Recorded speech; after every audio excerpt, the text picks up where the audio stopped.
Hello everyone, आप सभी का हमारे इस YouTube channel Shubham Khadka virtual classroom में स्वागत है।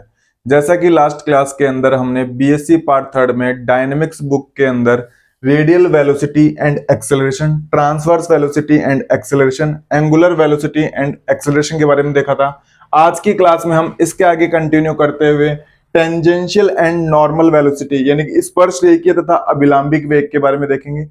यदि आप में से हमारी क्लास के अंदर कोई नया है तो हमारी वीडियोस को अपने फ्रेंड्स के साथ शेयर करें और साथ ही हमारे चैनल को सब्सक्राइब करें। एक बार हम फिर से देख लेते हैं कि हम इससे पहले हम क्या क्या देख चुके हैं। हम रेडियल वेलोसिटी एंड एक्सेलरेशन यानी कि अरीय वेग तथा त्वरण, ट्रांसवर्स वेलोसिटी तथा एक्सेलरेशन, अनुप्रस्थ वेग तथा त्वरण, एंगुलर वेलोसिटी तथा एंड एक्सेलरेशन यानी कि कोणीय वेग तथा त्वरण के 6 डेरिवेशन देख चुके हैं और साथ ही इनसे रिलेटेड 4-5 एग्जाम्पल देख चुके हैं। आप फर्स्ट क्लास से स्टार्ट करते हुए इस क्लास तक पहुंचे, आपको बड़ी आसानी से आज की क्लास क्या आएगी, समझ में आएगी। तो एक बार इन डेरिवेशंस को देखें और ये एग्जांपल्स देखें। ये जो एग्जांपल्स मैंने करवाए हैं ये एग्जाम में पूछे गए एग्जांपल्स हैं और इनकी पॉसिबिलिटी एग्जाम में आने की अधिक रहती है। इनके अलावा भी यदि किसी एग्जाम्पल में या किसी क्वेश्चन में आपको डाउट आता है तो आप कमेंट बॉक्स में हमसे पूछे, हम जवाब देने की कोशिश करेंगे। अब चलते हैं आगे की तरफ।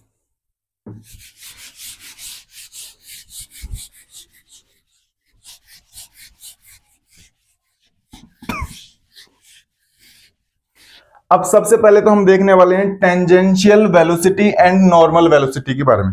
जैसे कि मान लो आपके पास ये कोई प्लेन है, ये आपके पास कोई एक्स वाई प्लेन है। इस एक्स वाई प्लेन के अंदर आपको कोई कर्व दिया हुआ है, ये आपको कोई कर्व दिया हुआ है। इस कर्व की जो इक्वेशन है वो है S is equal to F psi. S is equal to कितनी है, एफ शाई। आपको ध्यान रखना होगा इस कर्व की इक्वेशन क्या है, S इक्वल टू एफ शाई। हमने मान लिया कि इस कर्व ने यहां से चलना स्टार्ट किया, इसको थोड़ा सा ऊपर कर लेते हैं। इस कर्व ने इसके ऊपर एक पार्टिकल ने यहां से चलना क्या किया, स्टार्ट किया। ये तो हमारा ओरिजिन है ही, यहां से चलना स्टार्ट किया और टाइम t के अंदर ये पॉइंट P पे पहुंच गया। पॉइंट कहां पे पहुंच गया, P पे। इस P के जो कोऑर्डिनेट हैं वो है S कोमा शाई, S कोमा शाई है। इस P को कोऑर्डिनेट कितने हैं, S कोमा शाई, और कितने समय में पहुंचा है, T समय में। बात आती है कि S क्या है और शाई क्या है। तो S तो A पॉइंट से P तक का जो कर्व बन रहा है उस कर्व की क्या है, डिस्टेंस है। उस आर्क की क्या है, डिस्टेंस है। रही बात शाई की, तो शाई इस पॉइंट P पर बनाई गई टेंजेंट लाइन, इस P पॉइंट पर बनाई गई टेंजेंट लाइन द्वारा एक्स एक्सिस के साथ बनाया गया क्या है, एंगल। एक्स एक्सिस के साथ बनाया गया क्या है, एंगल है। ध्यान रखना है आपको। और जब हम रेडियल वेलोसिटी और ट्रांसवर्स वेलोसिटी करते थे तो हम आर और थीटा लेके चलते थे, तो वहां पे आर और थीटा लेने पड़ते हैं, यहां पे कितना लेने पड़ते हैं, एस और शाई। उसके बाद हम बोलते हैं कि डेल्टा टी समय बाद में यानी कि बहुत कम समय बाद में जहां पी से पार्टिकल चला जाता है पॉइंट क्यू के ऊपर। पॉइंट कहां पे चला जाता है, क्यू पर। ये क्यू पॉइंट पी के बिल्कुल ही नजदीक रहता है, इसके नेबरहुड में रहता है, लेकिन हम डायग्राम में अच्छा बनाने के लिए इसको थोड़ा सा दूर बनाते हैं। तो इस पी क्यू के कोऑर्डिनेट कितने होंगे, एस प्लस डेल एस और शाई प्लस डेल शाई। एस प्लस डेल एस और शाई प्लस डेल शाई। बात आती है कि एस प्लस डेल एस क्या है, तो ए से क्यू तक की distance S plus del S और क्यू पर टेंजेंट द्वारा बनाया गया एंगल कितना है, एक्स एक्सिस के साथ, शाई प्लस डेल शाई। तो पहले तो एंगल बना लेते हैं एक बार के लिए, इसको हटा देते हैं, इसको फिर से लिख देंगे एक बार।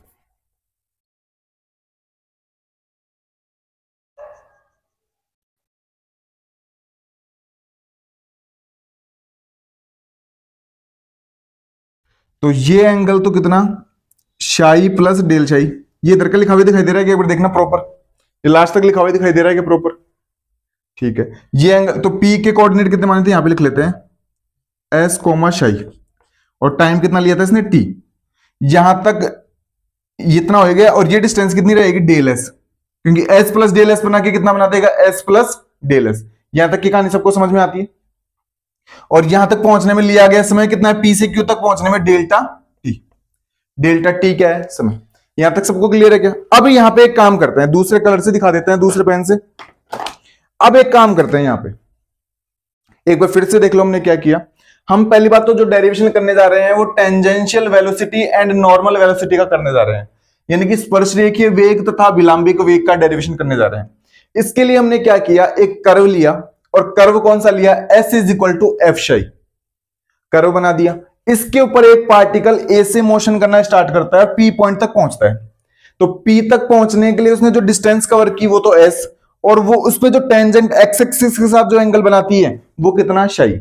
फिर मैंने कहा डेल्टा टी समय बाद में वो कहां पे पहुंच जाता है, क्यू पर पहुंच जाता है। तो क्यू के कोऑर्डिनेट कितने होंगे, एस प्लस डेल एस शाई प्लस डेल्टा शाई। हमने ऐसा क्यों किया, क्योंकि जो क्यू पॉइंट है वो बिल्कुल ही पी के क्या है, नेबरहुड में है। तो क्यू पे जो टेंजेंट एक्स एक्सिस के साथ एंगल बनाएगी वो कितना होगा, शाई प्लस डेल शाई, और ये डिस्टेंस कितनी होगी, डेल्टा एस। अब एक काम करते हैं, इस डेल्टा एस को इधर लिख देते हैं थोड़ा सा, डेल्टा एस। मुझे एक बात बताओ, जो डिस्प्लेसमेंट होता है या फिर जो विस्थापन होता है वो सीधी दूरी होती है या फिर कर्व के अकॉर्डिंग? अगर कोई पॉइंट पी से क्यू पे जा रहा है, मान लो एक बार के लिए, तो एक कर्व मेरे पास ये है और एक ऐसे है, तो डिस्प्लेसमेंट कौन सा होगा, मिनिमम डिस्टेंस को, दो पॉइंट्स के बीच में जो मिनिमम डिस्टेंस होती है ना उसी को डिस्प्लेसमेंट बोलते हैं। तो P और Q के बीच में जो डिस्प्लेसमेंट होगा ना, तो उसके लिए मेरे को P को Q से क्या मिलाना होगा, सीधी रेखा के द्वारा मिलाना होगा। P से Q को मुझे सीधी रेखा के द्वारा क्या करना होगा, मिलाना होगा। यानी कि मेरे को कोड PQ या फिर मेरे को जीवा PQ क्या करनी होगी, बनानी होगी। क्योंकि विस्थापन देखना है, वेग निकालने के लिए क्या करते हैं, विस्थापन अपॉन समय तो करते हैं। इसीलिए मैंने क्या निकाला है, डिस्प्लेसमेंट निकाला है। साथ ही मुझे एक काम और करना होगा, इस Q को ऊपर लिख देते हैं। साथ ही मुझे एक काम करना होगा, इस Q से इस टेंजेंट के ऊपर एक परपेंडिकुलर ड्रॉ करना होगा, और इसको नाम दे दो एक बार के लिए M। यहां पे मुझे क्या ड्रॉ करना होगा, परपेंडिकुलर ड्रॉ करना होगा। यहां तक कि सबको कहानी समझ में आती है क्या, सबको क्लियर है यहां तक? अब चलते हैं आगे की तरफ। सबसे पहली बात तो आती है कि लैंग्वेज कैसे लिखोगे। तो हिंदी मीडियम वाले स्टूडेंट्स तो ऐसे लिखेंगे, मान है कि हमारे पास कोई प्लेन एक्स वाई है, इसके ऊपर कोई कर्व है s is equal to F psi, इसके ऊपर एक पार्टिकल ए से मोशन करना स्टार्ट करता है, टी समय बाद में बिंदु पी पे पहुंच जाता है, जिसके कोऑर्डिनेट कितने हैं, एस कॉमा शाई। एस तो ये डिस्टेंस रहेगी, शाई एंगल कौन सा है, जो एक्स एक्सिस के साथ बनाया गया है। डेल्टा टी समय बाद में पी से कहां पे पहुंच जाता है, क्यू पे पहुंच जाता है, और ये बातें लिखनी है। इतनी बात सबको समझ में आती है, और इंग्लिश मीडियम वाले इसको इंग्लिश में लिख देंगे। अब चलते हैं आगे की तरफ। अब हमें निकालना है स्पर्शरेखीय वेग। स्पर्श रेखीय वेग, आप जो भी जानते हैं सभी जानते हैं कि वेग क्या होता है, विस्थापन बट्टे समय, velocity upon time. Limit delta T tends to zero, limit delta T tends to zero. कौन से पॉइंट पे वेलोसिटी निकालनी होगी, पी पॉइंट पे, क्योंकि हमारा जो ओरिजिनल पॉइंट है ना वो पी पॉइंट है। क्यों, तो इसके नेबरहुड में हम इसको डिराइव करने के लिए लेके चलते हैं, हमारा वास्तविक पॉइंट कौन सा रहता है, पी रहता है। तो पी पॉइंट पे, तो नीचे समय तो कितना आएगा, डेल्टा टी, समय तो कितना आएगा, डेल्टा टी। तो डेल्टा टी समय में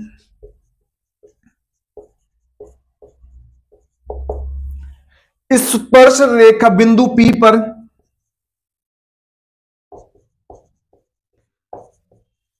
स्पर्श रेखा के अनुदिश, स्पर्श रेखा के अनुदिश विस्थापन। अगर नॉर्मल वेलोसिटी निकालनी होती ना आपको, तब तो क्या करते हैं, विस्थापन बट्टे डेल्टा टी कर देते हैं, अगर नॉर्मल वेलोसिटी निकालनी होती तो। लेकिन उसने नॉर्मल वेलोसिटी ना पूछ के स्पर्श रेखीय वेलोसिटी पूछी है, टेंजेंशियल वेलोसिटी पूछी है। तो कौन सी डायरेक्शन में वेलोसिटी लोगे, टेंजेंशियल डायरेक्शन में क्या लोगे, डिस्प्लेसमेंट लोगे। तो टेंजेंशियल डायरेक्शन में, तो इंग्लिश मीडियम वाले ऐसे लिख देंगे, displacement along tangent at the point P, at the point P in time delta T upon delta T is equal to limit delta T tends to zero, और इधर आ जाएगा टेंजेंशियल वेलोसिटी, टेंजेंशियल वेलोसिटी। ऐसे English medium वाले लिख देंगे। तो जो वेग होता है ना वो विस्थापन बट्टे समय होता है। नॉर्मल वेग क्या होता है? Displacement upon time. लेकिन अपने को नॉर्मल वेलोसिटी ना निकाल के कौन सी निकालनी है? टेंजेंशियल निकालनी है। तो टेंजेंशियल निकालिए तो जो डिस्प्लेसमेंट भी लोगे ना वो कौन सी डायरेक्शन में लोगे? टेंजेंशियल डायरेक्शन में लोगे। अब चलते हैं आगे की तरफ, तो इसको हटा दें। तो लैंग्वेज मैथमेटिक्स के अंदर कोई बैरियर नहीं है, आप हिंदी मीडियम की तरह ही इंग्लिश मीडियम वाले लिख सकते हैं। लैंग्वेज बैरियर नहीं होता मैथमेटिक्स के अंदर, है ना। अब इधर देखो, तो स्पर्श रेखीय वेग इज इक्वल टू, स्पर्श रेखीय वेग is equal to limit delta T tends to 0 upon, स्पर्श रेखा की दिशा में विस्थापन चाहिए। तो P पर स्पर्श रेखा कौन सी है? ये वाली। और इस डायरेक्शन में विस्थापन कौन सा है मेरा? PM। कौन सा है? PM। देख लो आपको इस डायरेक्शन में डिस्प्लेसमेंट कौन सा नजर आ रहा है? P से M तक ही जा रहा है ना, तो इधर कितना आ जाएगा? PM upon delta T. Equation number 1। इतनी बात सबको समझ में आती है क्या? अब मुझे कैसे भी करके PM की वैल्यू मिल जाए ना, और PM की वैल्यू निकाल के मैं यहां पे पुट कर दूं, उसको ड्राइव करूं तो मेरा आंसर आ जाए। अब मुझे कैसे भी करके PM की वैल्यू निकालनी है। इन राइट एंगल ट्रायंगल हम एक समकोण त्रिभुज का यूज करेंगे। किसका? PMQ। PMQ किसका यूज करने वाले हैं? PMQ। तो मेरे को एक बात बताओ, PM upon PQ, PM upon PQ। तो PM तो मेरा क्या बनेगा? अगर मेरा ये एंगल है तो PM तो बनेगा मेरा आधार, और PQ मेरा बनेगा हाइपोटेनस यानी कि कर्ण। तो PM तो बनेगा मेरा बेस, और PQ मेरा क्या बनेगा? हाइपोटेनस। इस फॉर्मूले से देख लो, आधार बट्टे कर्ण, आधार बट्टे कर्ण यानी कि बेस बट्टे हाइपोटेनस किसके इक्वल होता है? कोस थीटा के, कोस थीटा के। अब मुझे यहां का एंगल नहीं पता, यहां पे एंगल कितना बन रहा है, ये एंगल कितना बन रहा है मुझे नहीं पता। तो एक काम करते हैं, यहां पे ऐसे लिख देते हैं QPM। एंगल पता नहीं है तो किस किस के बीच में लिख दिया? वो लिख दिया QPM। तो किसके बीच में बन रहा है? QPM। तो एंगल लिख दिया, एक ही बात है। अगर मान लो इसको मैं एक बार के लिए थीटा मान लेता तो यहां पे थीटा लिख देते, कोस थीटा कर देते, लेकिन मैंने एंगल माना नहीं तो इसको क्या लिख दिया? QPM लिख दिया, QPM। तो आधार बट्टे कर्ण कितना होता है? Cos theta. तो PM is equal to PQ cos QPM। Equation number 2, ये इक्वेशन नंबर बन जाएगी मेरी कितनी? इतनी बात सबको समझ में आती है कि एक बार देख लो, हमने कौन सा समकोण त्रिभुज काम में लिया है, कौन सा राइट एंगल ट्रायंगल कौन सा काम में लिया है? PMQ। PMQ काम में लिया। इक्वेशन 2 की वैल्यू इक्वेशन 1 में पुट कर दें। Now from equation first and second, now from equation first and second, तो स्पर्श रेखीय वेग इज इक्वल टू, स्पर्श रेखीय वेग is equal to limit delta T tends to 0। PM की जगह रखोगे PQ cos angle QPM upon delta t, angle upon delta t. यहां तक सबको क्लियर है क्या? एक बार फिर से देख के बताओ, यहां तक सबको क्लियर है? अब चलते हैं आगे। इसको हटा दे क्या? एक बार के लिए इसको हटा दे, क्योंकि ये एंगल कैसे निकाला हमने बता दिया है। ये अभी तक देखो सामने, तो बार बार हम स्पर्श रेखीय वेग नहीं लिख रहे, आपको पता ही है। Limit delta T tends to 0 PQ। मैं एक काम करता हूं, डेल S का नीचे डिवाइड कर दिया और डेल S से क्या कर दिया? मल्टीप्लाई। कोई दिक्कत है क्या? कोई दिक्कत नहीं है। डेल्टा टी और कोस एंगल QPM, बाकी सारा का ऐसा कैसा लिखा है? बस डेल S से मल्टीप्लाई कर दिया और डेल S का क्या कर दिया? डिवाइड कर दिया। यहां तक सबको समझ में आती है? अब मुझे एक बात बताओ, एक चीज यहां पे ध्यान से देखो, हालांकि मैं पहले डेरिवेशन के अंदर बता चुका हूं, एक बार फिर से देख लो। मैं चाहता हूं कि मेरा डेल्टा टी कितना हो? 0। मेरा डेल्टा टी कितना हो? 0। मुझे एक बात बताओ, अगर मेरा ये समय डेल्टा टी 0 की तरफ जाएगा, किसकी तरफ जाएगा? 0 की तरफ, तो ये जो मेरा P पॉइंट पे जो मेरा पार्टिकल था वो Q पे जा रहा था, और कितने समय में जा रहा था? डेल्टा टी समय में जा रहा था। अगर मैं इसको 0 की तरफ लेके जाऊंगा, इस समय को किसकी तरफ लेके जाऊंगा? 0 की तरफ, तो ये मेरा Q पॉइंट P के पास आने लगेगा नहीं आने लगेगा? ये क्यू पॉइंट मेरा किसके पास आने लगेगा, पी के। अगर मैं डेल्टा टी को जीरो की तरफ लेके जाऊंगा तो मेरा पी क्यू की तरफ जाएगा, नहीं जाएगा, जाएगा ना। तो अगर आपकी बुक में delta T tends to zero लिखा हुआ मिले या फिर ऐसा लिखा हुआ मिले क्यू टेंड्स टू पी, तो एक ही बात है। तो डेल्टा टी को जीरो करोगे तो मेरा क्यू पॉइंट किसकी तरफ आने की कोशिश करेगा, पी की तरफ। समझ पा रहे हो क्या? तो अगर किसी बुक में क्यू टेंड्स टू पी लिखा हुआ हो और चाहे डेल्टा टी टेंड्स टू कितना लिखा हुआ हो, जीरो, एक ही बात है। क्यू मेरा किसकी तरफ जाएगा, पी की तरफ जाएगा। अब चलते हैं आगे। अब अगर मेरा क्यू पी की तरफ जा रहा है तो इसको ध्यान से देखें एक बार के लिए।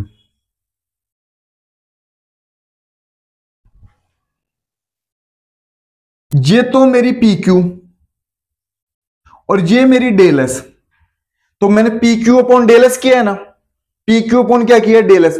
तो मेरा क्यू पी की तरफ आएगा तो क्या ये छोटा होगा, नहीं होगा? ये से छोटा होएगा। एक समय ऐसा आएगा जब मेरा पी क्यू और मेरा डेल एस लगभग बराबर हो जाएंगे। मेरे लगभग क्या हो जाएंगे, बराबर। तो क्या इसकी वैल्यू में इक्वल टू 1 कर सकता हूं क्या? लगभग। जब मेरा डेल्टा टी जीरो की तरफ जाएगा तो ये वैल्यू मेरी लगभग किसके इक्वल होगी, जीरो की, सॉरी 1 के। किसके इक्वल होगी, 1 के। इधर ध्यान से देखो, ये एंगल देखो, ये वाला एंगल, ये क्यू पॉइंट मेरा पी पे आ जाएगा तो ये एंगल बचेगा या फिर इसकी वैल्यू जीरो जाएगी, इस एंगल की। अगर मेरा क्यू पी के पास आने की कोशिश करेगा तो ये एंगल बचेगा या जीरो की तरफ चला जाएगा, जीरो की तरफ। और कोस जीरो कितना होता है, 1। कोस जीरो कितना होता है, 1। तो ये वैल्यू भी लगभग मेरी किसकी तरफ चली जाएगी, लगभग किसकी तरफ चली जाएगी, 1 की तरफ चली जाएगी। तो ऐसा कर सकते हैं क्या? और मैंने आपको समझा भी दिया कैसे जाएगी, डायग्राम बना के मैंने आपको समझा दिया। तो limit delta T tends to zero, 1 product del S upon delta T product 1। और नीचे लिख भी देंगे सिंस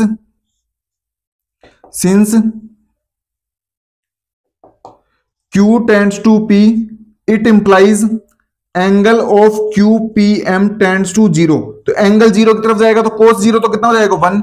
एंड पी क्यू मेरा लगभग इक्वल हो जाएगा किसके, डेल्टा एस के। और पी क्यू मेरा लगभग डेल्टा एस के इक्वल हो जाएगा तो एक दूसरे से कट के कितनी बनाएंगे, वैल्यू 1 बनाएंगे। इतनी कहानी सबको समझ में आती है, इतनी कहानी सबको समझ में आती है। तो क्या इसको मैं ऐसे लिख सकता हूं क्या, limit delta T tends to zero del S upon del T. ये नीचे तक सबको दिखाई दे रहा है क्या, एक बार देखना। Del S upon del T, यहां तक सबको दिखाई दे रहा है, del S upon del T. और मैंने आपको कहा था कि अगर आपको लिमिट हटानी हो तो इस डेल को किस में कन्वर्ट कर दिया जाता है, डी में। तो ये कितना बन जाएगा मेरा, d s upon d t. और d s upon d t को क्या मैं एस डॉट लिख सकता हूं क्या, बिल्कुल लिख सकता हूं। तो ये मेरा निकल के आता है स्पर्श रेखीय वेग, या फिर ये मेरा क्या निकल के आता है, टेंजेंशियल वेलोसिटी। अभी तक हमने एक डेरिवेशन क्या कर लिया है, कंप्लीट कर लिया है, और वो भी किसका, टेंजेंशियल वेलोसिटी का। और टेंजेंशियल वेलोसिटी मेरी कितनी निकल के आती है, एस डॉट। कितनी निकल के आती है, एस डॉट। जैसे कि मैंने अरीय वेग या रेडियल वेलोसिटी में बताया था ना मैंने आपको कि डेरिवेशन भी आना चाहिए और आपको फाइनल रिजल्ट भी याद रहना चाहिए। तो इस स्पर्शरेखीय वेग कितना आता है, एस डॉट आता है, आपको फाइनल रिजल्ट भी याद रहना चाहिए और ये डेरिवेशन हमने कैसे किया आपको ये भी याद रहना चाहिए। इतनी कहानी सबको समझ में आती है क्या? तो अभी तक हमने निकाल लिया टेंजेंशियल वेलोसिटी यानी कि स्पर्शरेखीय वेग। अब चलेंगे नॉर्मल वेलोसिटी यानी कि विलंबिक वेग तरफ। आपने अगर नहीं लिखा है तो एक बार इसको लिख लें, स्क्रीनशॉट लेना चाहते हैं तो स्क्रीनशॉट ले लें, और नहीं तो वीडियो को बैक करते हुए फिर से लिख लें। अब चलते हैं अब विलंबिक वेग की तरफ। तो इसको हटा दें। तो वो तो कितना आता है, एस डॉट आता है ना।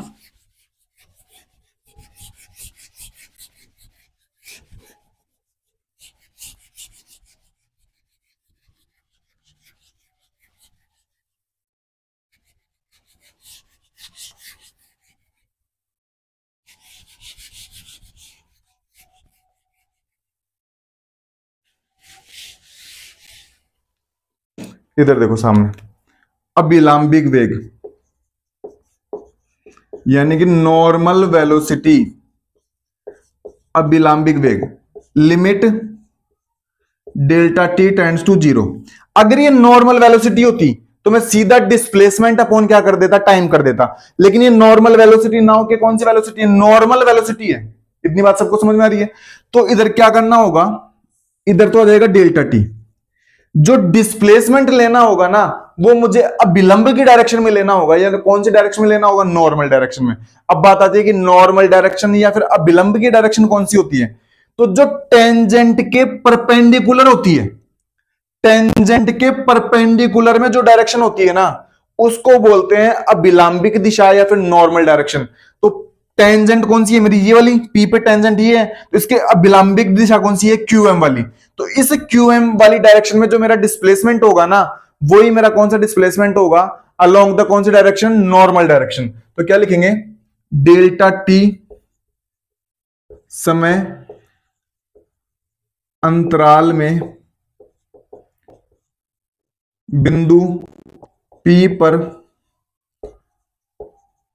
अभिलंब की दिशा में विस्थापन, अभिलंब की दिशा में विस्थापन।